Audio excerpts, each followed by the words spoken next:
నమస్కారం అండి. చాలామందికి ఏదైనా తింటే సరిగ్గా అరగకపోవటం, లేకపోతే బ్లోటింగ్‌లా రావటం, లేకపోతే లోపల ఏవైనా జీర్ణాశయాలు లాంటివి ఉండి పెయిన్ రావటం, పరిణామశోల అంటుంది ఆయుర్వేదం. అంటే తిన్న తర్వాత జీర్ణం అయ్యే క్రమంలోనే మీకు పెయిన్ అన్నది ఫీల్ అవుతారు ఆళ్ళు. స్టమక్ పెయిన్ అన్నది.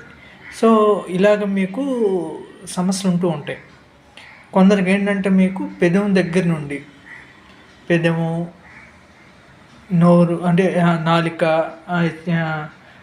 ఈ దవడ లోపల భాగం, గొంతుకు, ఆహార నాళం, జీర్ణాశయం, చిన్న పేగులు, పెద్ద పేగులు, మలద్వారం వరకు మొత్తం ఈ లైన్ అంతా కూడా మీకు ఇంటర్నల్‌గా ఉన్నటువంటి ఈ లైన్ అంతా కూడా ఎక్కడో దగ్గర ఒరుపులు ఉండటం, ఇన్ఫెక్షన్ ఉండటం, లేకపోతే ర్యాపిడ్ ఉండటం, గాయాల్లాగా అవ్వటం అంటే వోండింగ్స్ ఉండటం, ఇలాగ మీకు రకరకాల సమస్యలతో కొంతమంది బాధపడుతూ ఉంటారు. ఇలాగ మీకు ఏ సమస్యకైనా సరే ద బెస్ట్ థింగ్ ఏంటంటే first of all avoid the oil. ఆయిల్ని అవాయిడ్ చేయండి ఇమ్మీడియట్‌గా. ఆయిల్ని అవాయిడ్ చేసి ఆ ఆయిల్ ప్లేస్‌లో నెయ్యిని వాడుకోండి. ఇది చాలా చాలా ఇంపార్టెంట్ అయినటువంటి విషయం.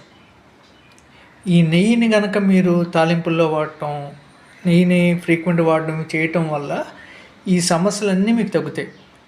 నెయ్యిని ఫ్రీక్వెంట్గా వాడే వాళ్ళకి ఇప్పుడు నేను చెప్పిన సమస్యలు ఏవి పెద్దగా రావు.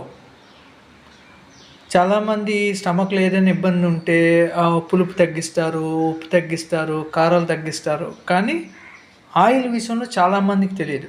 ఆ ఆయిల్ ప్లేస్లో కనుక మీరు నెయ్యిని పెట్టుకున్నట్లయితే ఈ సమస్యలన్నీ చాలా త్వరగా మీకు తగ్గుతాయి. నెయ్యిని కనుక వాడుకునే వాళ్ళకి తొందరగా జాయింట్లో ప్రాబ్లం రాదు. ఇన్ఫ్లమేషన్ లాంటి సమస్యలు ఉన్నప్పుడు ఇంటర్నల్గా మీకు compare to oil ghee is the better. ఈ నెయ్యిని వాడే వాళ్ళకి తొందరగా వార్ధక్య ఛాయలు కూడా రావు. అంటే ముసలితనం త్వరగా రాదు. ముసలితనం సంబంధించిన సమస్యలు త్వరగా రావు అన్నది శాస్త్రోక్తి.